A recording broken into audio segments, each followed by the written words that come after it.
It was during my time at NSA that I read this book, Wealthy Speaker, Jane Atkins's book. Any of you read? Who's read this? If you want to speak for a living and you haven't read this book, like, you can buy this online right now. I won't be offended. Like, it's that good, right? And I'll share with you, this is the first paragraph of the book. This is how the book starts. Imagine you're at the height of your speaking career. You've just walked off the stage after speaking to 1,000 people. They jump to their feet in appreciation. Standing O is music to your ears. You're being paid more than you ever thought possible. Does that sound good to anybody? Yeah. And it sounded good to me, but it did sound just like a dream. And that couldn't be possible. And, little exposure to NSA, but is that really happening? This is out of her book. Is that really happening to people? And so I just decided I was going to call this woman who'd written this book. I wasn't even finished with it, but I got her on the phone. And I said, hey, I work for an ad agency. I've gone to some NSA meetings. I speak for a living. I want to send you some tapes. You tell me if I'm any good. And she said, that's not exactly how my coaching practice works. She said, but, here's what I could offer you. And so I hired Jane. That was the beginning of our relationship. And still at my job, coming to NSA with Stuart, and he was the teacher of it, my professor at the Speakers Academy.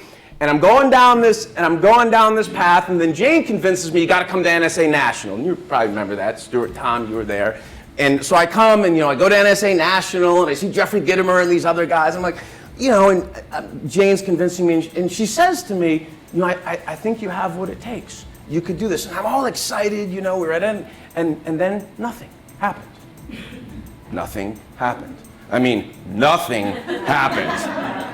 And I tell you why, and this is something I think everybody in this room, whether you own your own business, you're trying to take your business to the next level, you're trying to get to another place, you're going to have to learn to dance with, is your fear.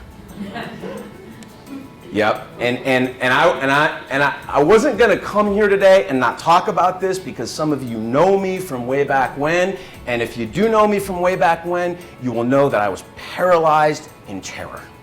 Yeah, I was afraid, and I convinced myself of this story that I'm not an entrepreneur. I'm not good enough to play with the big boys and girls. I don't have a New York Times bestseller. I'm not famous.